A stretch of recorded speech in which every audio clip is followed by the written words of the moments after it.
Oh, this is so cheesy. Coming right up on Weekend at the Cottage.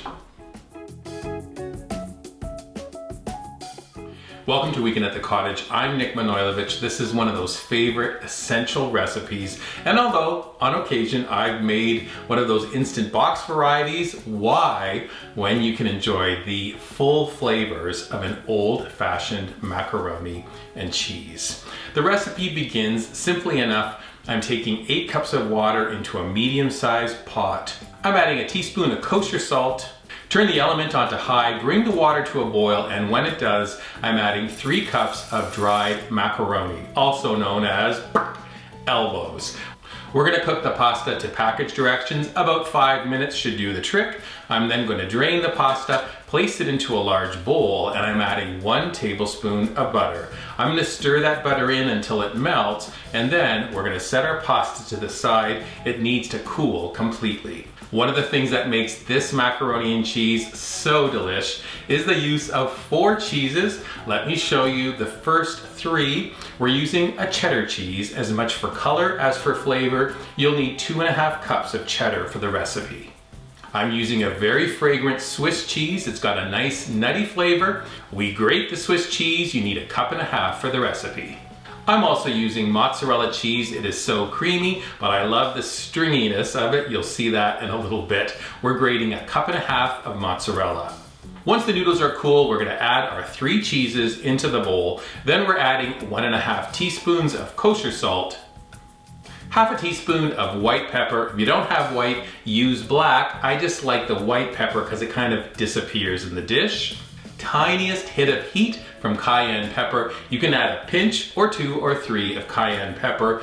Stir the noodles and cheese and seasoning together. Place it to the side just for a sec. Quick discussion about how we're gonna bake our macaroni and cheese. I like to use an 8 by 12 glass casserole. This is a 2-quart size, but you can also use small ramekins. You could use 8 ramekins and do individual mac and cheese as well. I'm taking 1 tablespoon of butter. I'm gonna lightly grease that casserole dish overachiever. I'm also gonna grease 1 ramekin just so you can see how really attractive the individual macaroni and cheese can be.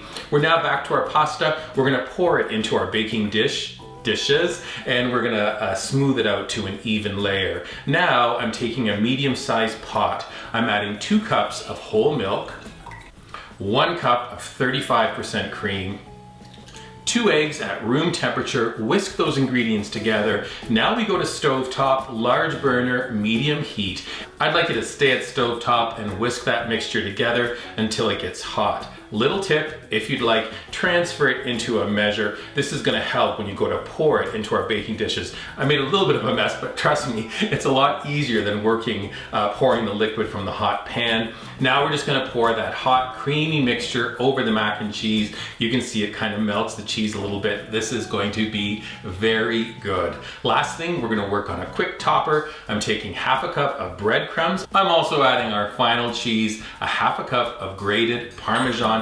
Mix those ingredients together. We're gonna sprinkle that Parmesan breadcrumb mixture across the top of our baking dishes. Our oven is preheated to 350 degrees. Rack is in the middle position. I always place the mac and cheese on a foil-lined baking sheet just in case it bubbles over.